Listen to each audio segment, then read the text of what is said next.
Happy Saturday, fight fans, and welcome to Inside the Fence as we get ready to cover one of the probably most expensive UFC cards in human history as we get set for UFC Freedom 250. I'm the double champ casual John Massey. That is my partner, Drew the Rooster Johnson. We are very hyped for this event. Drew is dressed as his favorite fighter for some reason, Sean O'Malley. Yeah, he says, welcome to the Sugar Show. Welcome to the Rooster Show. Yeah, welcome to the Sugar Show. Proceeds to lose the next two matches he has. Man, Drew, we've been talking about this card for a while now, and the fact that we finally get to record an episode on it, man, I'm super excited. You know, John, I don't think it's fully hit me that this is actually real. I mean, when Donald Trump was up there in his inauguration speech going, we're going to have a UFC event on the White House lawn on my birthday to celebrate 250 years of America. I was like, there's no way it's going to happen. As it slowly getting closer and we saw the claw built, I'm like, okay, I think it's actually, finally starting to set in that this is real and this is happening in about 48 hours from the time of recording. Yeah, but this, for me personally, you've been saying this a lot, and I'll use your motto against you. This is kind of like Conor McGregor's return. Until I see it happen, I'm not going to believe it. There's just too many things that can go wrong with this, and fingers crossed that nothing goes wrong and everyone stays safe. But let's get right into it. Drew, I'm going to start off this episode with a trivia question for you that I will give you the entire episode to answer. Okay? And then you can answer it at the end of the episode. Drew, this is UFC Freedom 250, right? Headlined by Ilia Topuria, Justin Gaethje, and Alex Pereira and Cyril Gane. Drew, what was the main event of the actual UFC 250? Okay, we're gonna have to start slowly going back in the archives, but we're gonna figure this one out. Take your time, but we're gonna get into it right here. Let's start right away. This is gonna be the first episode, by the way, ever, and probably the only episode ever where we're going through the entirety of the card here. There's only 7 fights, I think. 1, 2, 3, 4, 5, 6. There's only 7 fights. So we have the time, and we're going to go through it. But let's start with the featherweight bout between the number 9 ranked Steve Garcia, representing the United States of America, and the number 2 ranked Diego Lopez, representing Brazil/Mexico. This is a really big fight because the winner of this fight, if it's Diego Lopez, will get the opportunity to fight Alexander Volkanovski for the featherweight championship. Drew, go ahead and give me your thoughts on this. As much as I want to believe Steve Garcia is going to get the upset because of his boy getting assassinated, I think that the Diego Lopez hate is kind of unwarranted because his only 2 UFC losses have been to, or recent losses have been to. Not trying to, You are the Diego Lopez hater. You are the no. Don't be like the hate's unwarranted. You are a hater of Diego Lopez. I want to point that out. There's a lot of other people that hate him too, John. Okay, but I think that Diego Lopez is going to wind up coming out and going, okay, I might have broken both my legs. I might have broken both my legs against Volk the second time, but at the same time, it's like, you know what? It's Volkanovski. It's the greatest featherweight to ever do it. He ain't losing to Steve Garcia. Diego Lopez is probably going to knock him out in round 2. End of story. Next. Yeah, I mean, you said 2 losses. He has 3. He made a short notice fight on like 6 days' notice against Movsar Evloev, in which, I mean, like at the time Movsar was on an absolute riot. Now he only fights one time every he only fights one time every 2 years, and they're boring fights, and he fouls into oblivion and somehow gets decision victories. But regardless, yeah, I'll take Diego on this one. Diego's a sensational fighter. I mean, you look past the Volk fights, man, just think back to what he did against Brian Ortega and Gene Silva. I mean, this is a dangerous person. The problem with Diego Lopez, the reason, listen, Lopez versus Volk is just a really bad matchup because Volk is a guy who just knows how to control distance very well. He's had to his entire career just because he's so short for the weight class. Everyone's tall. Everyone's taller than him. Everyone's taller than Volk.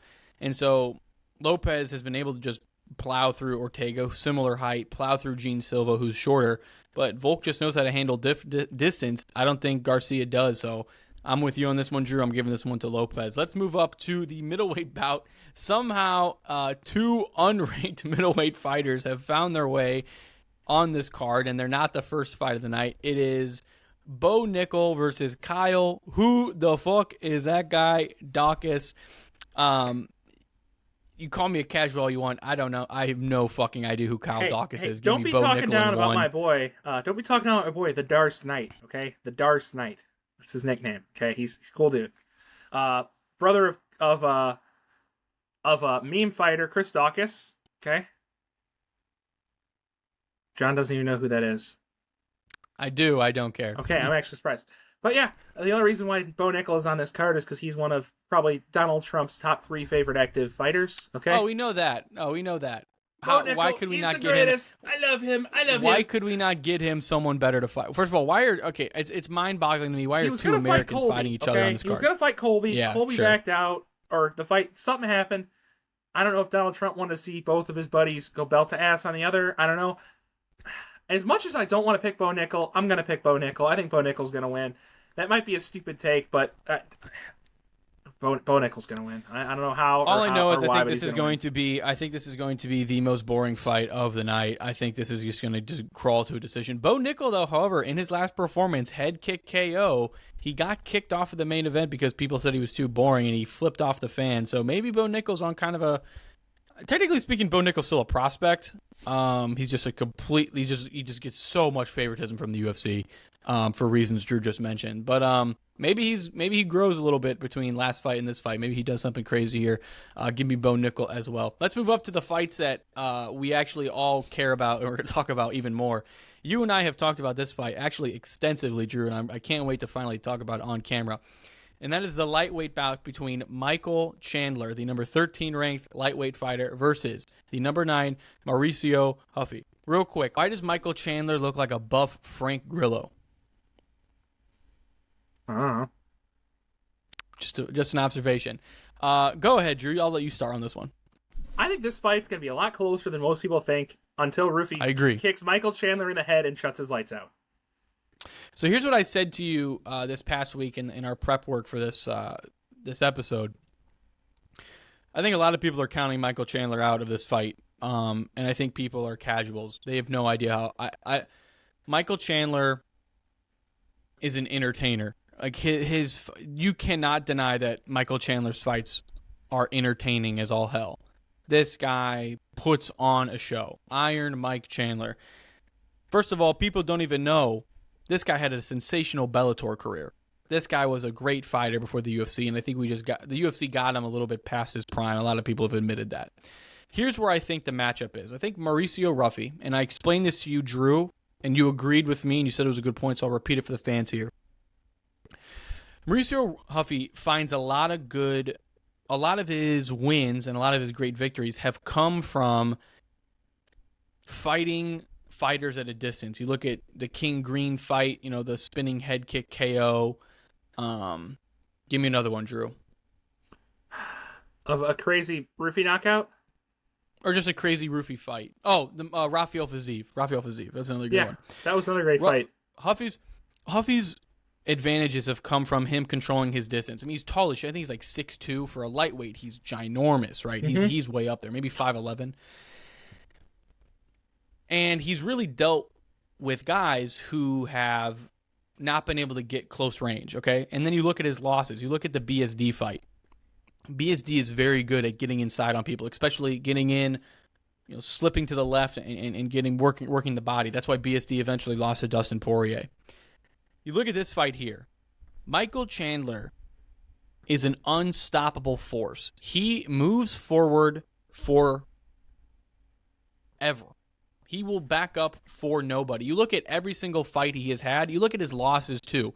You look at the knockout against Oliveira. You look at his submission against Patty. He's put himself in that position because he's just constantly been moving forward. And he gets in these people's faces.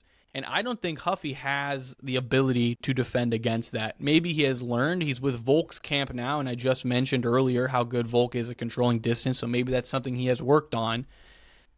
But I think Michael Chandler has a much better chance in this fight than most people think. And to the point, call me crazy, I'm actually going to give this one this is a toss-up for me. This is really 50-50. I'm not going to review who I have winning just yet, but over to you, Drew. I agree with everything you just said. I think that the only way that Chandler can kind of try to draw this fight out and maybe get a decision nod or a late submission is by using his wrestling. I mean, we've seen what Rufy's been able to do with wrestling, and he's not exactly great. I mean, BSD just took him down and did whatever he wanted to, and eventually wound up submitting him in UFC Paris, and that was a pretty big upset for BSD. I thought that Rufy was going to knock him out. Launched his career, really. Yeah, and look where BSD's at now. Now he's fighting Patty in International Fight Week as the co-main event. So to go from getting destroyed by Hanato, Moicano, and Poirier to where he is now is just crazy. And I'm a big fan of BSD. I think that I still think that Rufy's gonna win, probably knock him out. But I would not be surprised if Chandler gets him down and submits him. I think that's very, very possible for that to be in play. So who's your final pick? You said I'm going with Rufy by knockout. Even though I don't want to, I like Chandler. I don't want to see Chandler lose, but I think Rufy's just too good. I'm gonna go with Mike Chandler by decision. I could see it. I don't hate that pick. I think he drags this fight. I think he drags this fight out. He's not gonna be able to head kick Huffy at all. He's way too tall. Mike Chandler's a midget. But on the white, I think this is one of the scenarios where just like with the circumstances, with everything that it is, I think Mike Chandler walks away just because you just proved my point. If this was an Apex fight, or if this was like the third fight of like International Fight Week, I think Chandler gets smoked out. But just with everything, give me Chandler by decision. I could see it. I'm not happy. And then I do have your answer to your trivia question. I had to go way back in the archives of my mind because I first thought it was cheated. But go ahead. I didn't cheat. Number one, I thought it was going to be Masvidal and Usman, but that was 251. So I kind of had to go back, and I remember that night being the Asuncao Garbrandt fight was the co-main, which kind of overshadowed the main event. I'm like, okay, who was it? And come to find out, I'm like, okay, I think the answer is Amanda Nunes and Felicia Spencer. You are correct. Very good, Drew. Damn, I am good at this. You have a very interesting level of autism. Let's move up to a heavyweight bout between at least number I have 9 the combat ranked sports type and not the pissing in a litter box kind. That's really true. I'm cutting that out. That's disgusting. Let's move up to a heavyweight bout between the number 9 ranked Derek. My balls was hot. Donald Trump called me, said I need to knock this Russian motherfucker out. I want my wife next. Where Ronda Rousey's fine ass at? Lewis versus the rising contender, rising prospect, the number 5 ranked Josh Hokett. Drew. I'm so excited for after this fight. I don't care about this fight. I care for what happens after the fight ends. Listen, John. Hold on. I'm blanking on what Strickland always says. For once, I can't remember. Listen here, guys. Or let me tell you something. I think that if Derek Lewis has one more lightning in a bottle event, he is going to use it today. He would sell his soul to be able to get a win over Josh Hokett at the White House because he said, I am throwing my cup at Donald Trump, but respectfully, though. Okay? Derek Lewis is going to pull his pants down the middle of the octagon at the White House. Said that. No, I thought that's what Derek Lewis said. No, Hokett just said that, not Derek Lewis. Okay. Anyways, we're cutting that out too. I think that Derek Lewis has one more lightning in a bottle event in his career. I think he's going to use it tonight. I think that Derek Lewis is going to knock this guy out and send him back to the WWE or wherever the hell this maniac came from. But if Hokett the San Francisco 49ers, by the way. Yeah, he got cut from there because he sucks at football. Anyways, if Josh Hokett knocks him out, we're going to get some crazy speech, and he's going to say a bunch of things that are going to offend probably a shitload of people in Congress. But whatever. Either way, we're going to get to see a great fight, and we're going to see a great post-fight moment. So, hey, this is the people's main event because it doesn't matter who wins. Everybody wins. I'm agreeing with you. I'm taking Derek Lewis as well, but I'm going to give a more realistic answer why. Is this? I'm using my one inside the fence because I can pick on this fight. You're using your because I can pick on this one? Yeah. That's crazy. Yeah. I'm going with Derek Lewis on this one. I'm giving myself 2, so I'm actually going to use it again later, but I'm using it. I like how you just come up with fucking rules. I'm taking Derek Lewis in this fight simply because it's a quick turnaround for Josh Hokett. He's coming off of an absolute brawl against Curtis Blades 2 months ago. Not even. It was. I think it's 7 the time weeks. of this fight. It'll be And, dude, there's no way he's not concussed from that. There's just no way. It was way too scrappy of a fight, too many trading blows. Both guys definitely got knocked out more than once, but just was able to stay on their feet and stumble a little bit because they were just so exhausted they couldn't put each other out fully. Both of them got wobbled, Hawkins especially in the first round. And I think that's just the recovery time I just don't think is there. And with the power that Derek Lewis has, despite the just absolute dog shit cardio that he has, I think Derek Lewis is going to be the first man to ever murder someone on the White House lawn. I want to say one more thing, kind of a joke. I don't know if Josh Hokett has a concussion. Can you get a concussion if you don't have a brain? It's a great question. Let's move up to the bantamweight fight, the third event of the evening. The number 6 ranked Ariel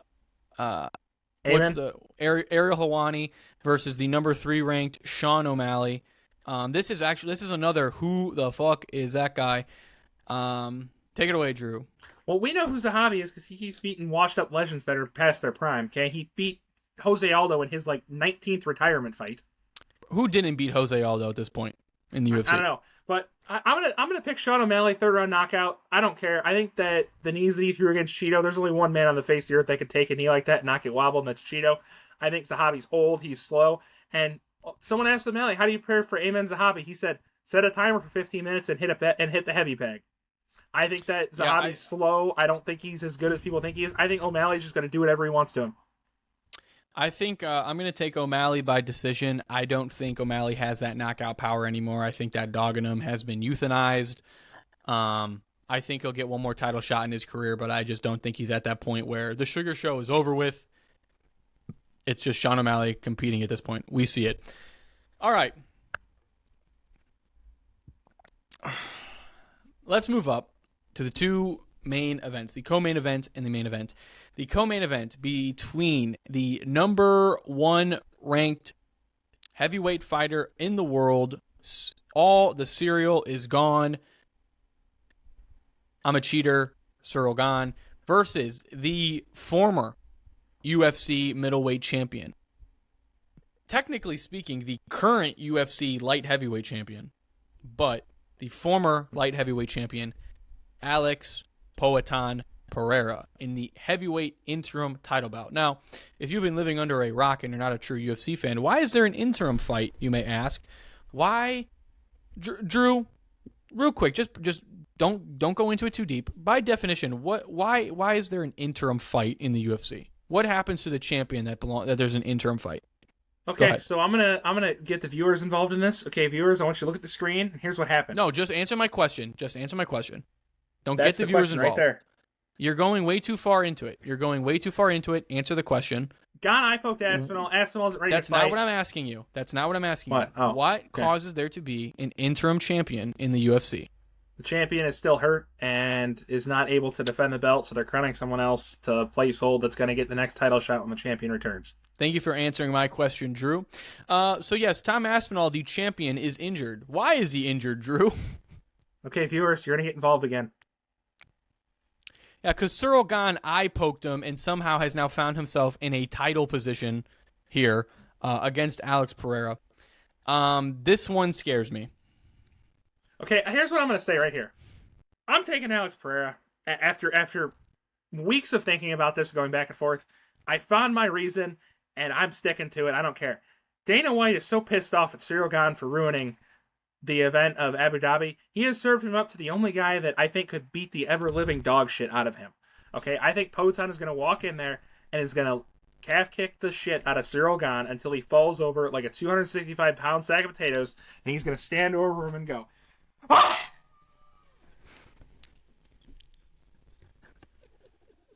That's my pick right there. Yeah, I see that. I'm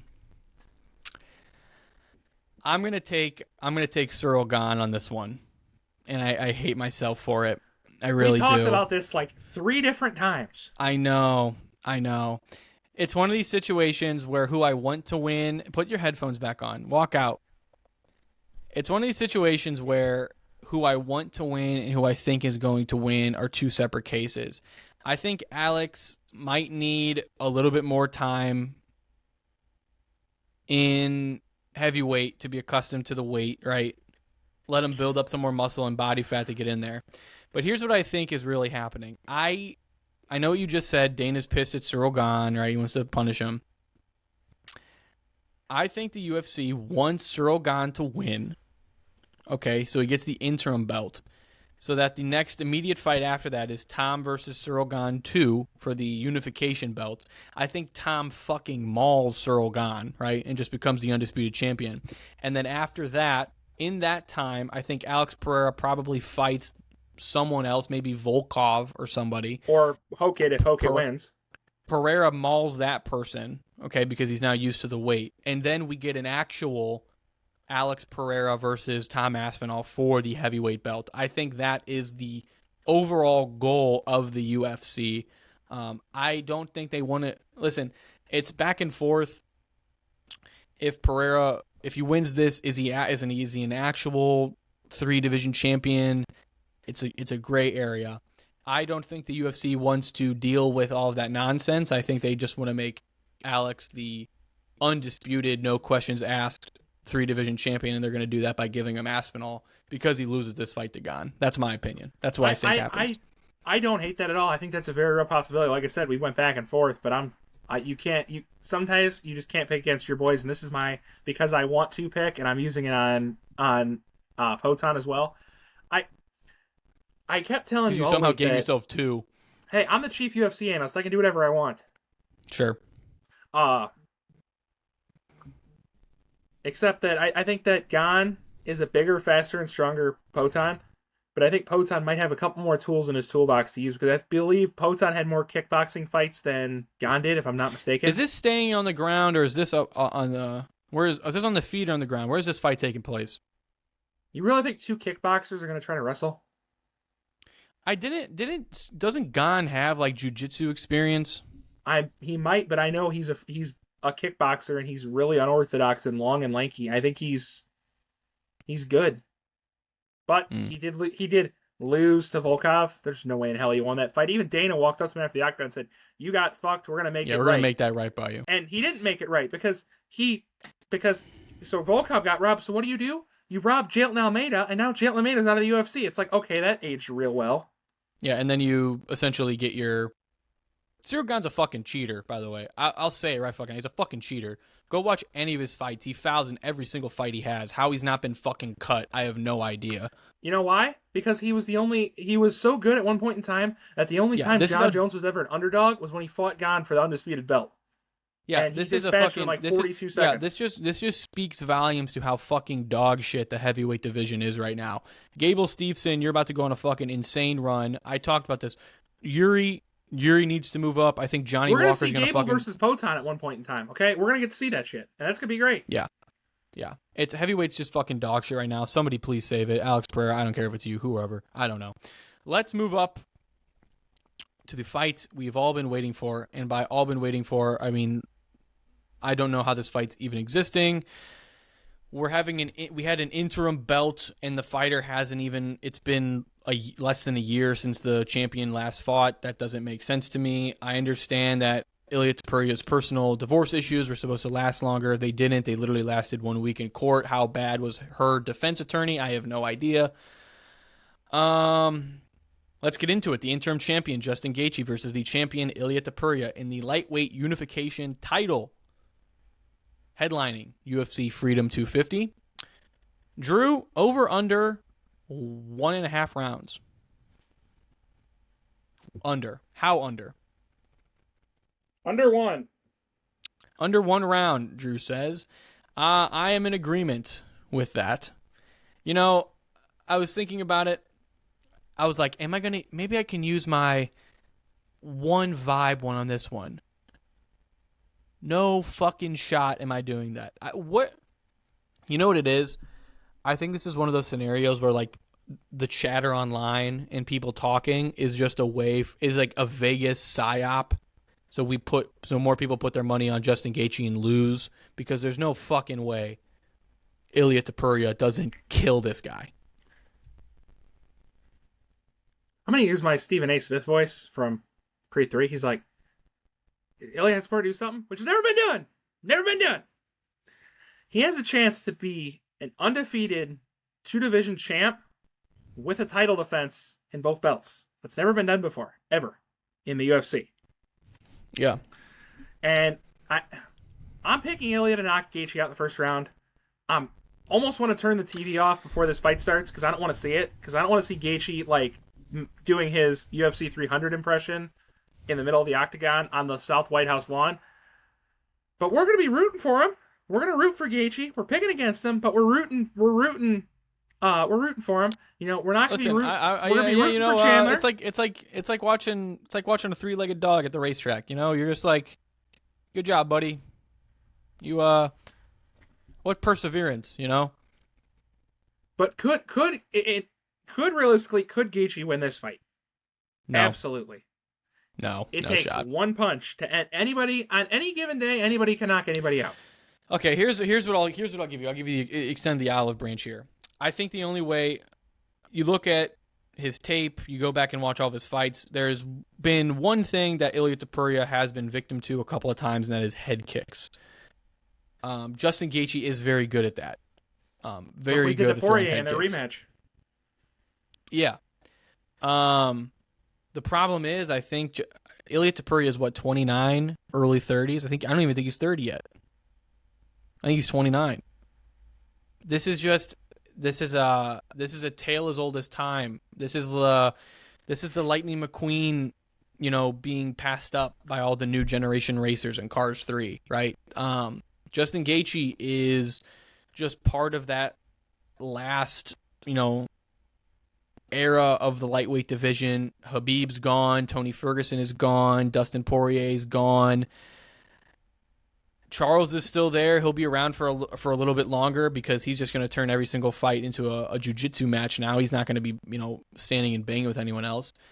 Gaethje, you know, Connor's pretty much gone, right? Eddie Alvarez is gone. You know, I can keep going down the list. It's like Justin's just the next guy, man. I just think, unfortunately, it's his time here.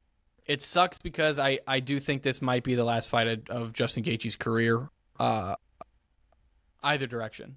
I think there's three guys that are fighting that if they lose, they're done on this card. And I think they're Chandler, Lewis, and Gaethje. If they lose, they're done. I don't think I'll even if Justin Gaethje wins the belt, it's one of the greatest stories in the history of the UFC. I mean, you're talking about a guy who all these great UFC upsets are American. This guy, Justin Gaethje, has held the interim lightweight title twice, and he's held the BMF belt, right? And you have your opinion on what that means, but it's like this dude has never fought an unranked opponent in the history of his UFC career. This guy has fought at the top of the division his entire There's never been. Oh, remember when Justin Gaethje took that easy fight? Never fucking happened. His easiest fight was James Vick, and everybody thought he was going to get destroyed. And he said, "You know what? Screw this guy. And he put him in his place. I think that Gaethje is one of the most criminally underrated fighters in the UFC. He has 5 losses in his career. 4 are current or former champs, and the other one is an interim champion, Poirier. That was prime Poirier that beat Gaethje, and Gaethje wasn't in his prime yet. So Justin Gaethje's competition in the lightweight division is probably one of the hardest strength of schedules I have ever seen, if not the best. Maybe ever. It's in the history of the UFC. In the history of the UFC. He has fought the new guard and the old guard. Like, all the guys that he fought, like Michael Johnson, Edson Barbosa, Poirier twice, Max. All these guys are just, you look up greatest lightweights ever, and he's fought the entire list. And now with Ilya, it's like he's fought the entire list because he can't fight himself. Yeah, and you know what? And you know who? I'm just looking at it here at my screen. You know who? The only person in that I can say off the top of my head who's had a similar strength of schedule is fucking Alex Pereira. Sean Strickland, Israel Adesanya, Jan Blachowicz, Ankalaev twice, Yuri Prohaska twice, Jamal Hill, Khalil Roundtree. Like, dude, that's a fucking insane lineup, right? Justin Gaethje's no different. Justin Gaethje, and I'll transition here. But you know who also has had a fucking insane lineup of fights? Ilia Topuria has knocked out the GOATs of divisions. Can I extend on that here? Let's make a Mount Rushmore of the featherweight division. Ilia Topuria has knocked out 2 of the guys on that list. Let's make a Mount Rushmore of the lightweight division. Ilia Topuria knocked out 1 of the guys on that fucking list. And you want to know something? The two of the guys I just mentioned have lost to Justin Gaethje, or have beat Justin Gaethje. It's just simple math. Where Justin Gaethje got 50-45 by Max Holloway and knocked out in the same fight. First of all, that was 2 losses for Gaethje, not just 1. That was 2 losses. Ilia knocked him out in 230. Pretty good. But I want to say something about Gaethje's strength of schedule here. I think Gaethje has had 3 undisputed title shots. Let's see. Post title strip Oliveira over some nonsense, which I still think is big conspiracy. Khabib's fight after his dad died, which he said was gonna be the last one, and now he has to fight post divorce Ilia after he shit talked him on both Twitter and in person. Justin. She took the kids. Anyways, I just want to say that, and we'll say that. But let's talk about Ilia's. If Ilia knocks out Gaethje in the first round, is this 4-fight stretch for Ilia the greatest 4-fight stretch in the history of the UFC? Knocking out Volk, Max, Charles, and then Justin Gaethje. Is that the best 4-fight stretch in the history of the UFC? I mean, I'm trying to think, that Oliveira championship run was fucking incredible. I'm thinking about the John Jones title run the first time. Yeah. Habib's title run was something, especially beating Khabib Conor. didn't ever fight anybody that good. But when he was champ, he was. Okay, right? But still, no, I'm talking about that specific 4-fight Conor, stretch of Ilya. Dustin. Yeah. But they would all be knockouts. And the longest one was Max Holloway, which he took into just the start of round 3. He knocked out Volk in the second. Max in the third. Yeah, and that's it. And that's the thing is, people are like, oh my god, took Max Holloway to the 3rd round. Yeah, that's at featherweight when he didn't really have that power to knock guys out in the 1st round, right? You know what I mean? Moving up to lightweight, he puts on muscle. Which, by the way, rumor has it that Ilya's walking around at 200 pounds. If he dehydrates and comes back, I mean, I don't think, dude, the strength this guy has. That's what Islam would weigh. That was Khabib too. Yeah. I mean, Islam's got a pretty good 4-fight stretch.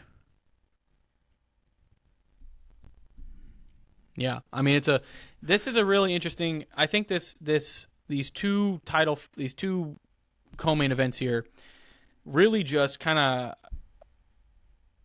there's potential for 2 fighters to be put in the GOAT conversation here. Alex Pereira winning 3 belts in 3 different divisions, whether it be interim or not.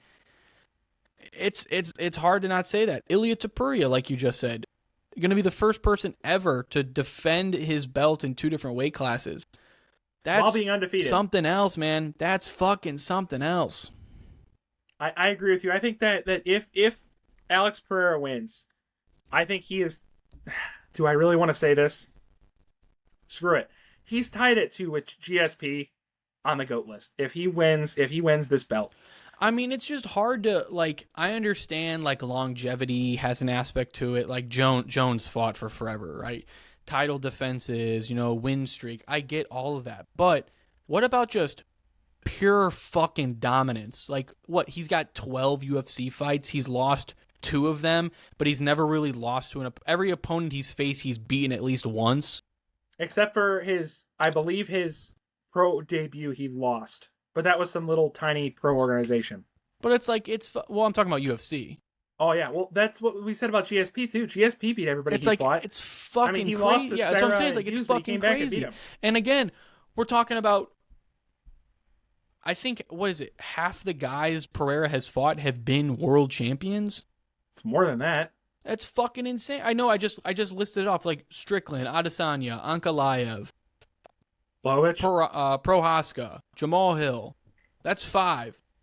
Mm-hmm. Jan Blachowicz, that's 6. That's half his fucking fights he's fought against world champions. That's fucking crazy. Mm-hmm. He's about to fight Cyril Gane, who's had 7 title opportunities, hasn't fucking won a single one of them. What a fucking loser. Well, I mean, his first title shot was against Ngannou. He was 10-0. Man. All right, Drew, let's answer me this last question before we get out of here. So there's a big fight bonus, $1 million, right, to performance of the night and then fight of the night. Of these fights here, who do you think walks away with fight of the night? I have an answer, but go ahead. That's really hard to say right now because I feel like fight of the night would have to go to a fight that goes the distance, and I don't really see a lot of these fights going the distance. But performances of the night, I see Ilya, the winner of Gan and Potan, and probably Ruffy. Fight of the night, in my opinion, is probably going to be Gan and Potan. I think that fight's probably going to go to the third or fourth round. I think it goes to Huffy and Chandler. I really do. I would love to eat my words and be wrong and see Chandler win this damn fight. I would love to be wrong. Well, Drew, just a couple more hours, and then we get to see this. Thank you all so very much for watching. This video is being recorded at 37 minutes and 27 seconds, but after all the cuts and edits I'm going to do, it's probably going to get cut down to 12 minutes. So thank you very much for joining us and tuning in, and enjoy UFC Freedom 250 this weekend, Sunday, June 14th, Donald Trump's birthday. Interesting. I don't like it, to be honest. I don't like fights on Sundays. I got to get up and go to work on Monday. I don't like that at all. Yeah, I feel you there, but yeah. It'll be all right, though. Sunday night, 7 fights. Enjoy.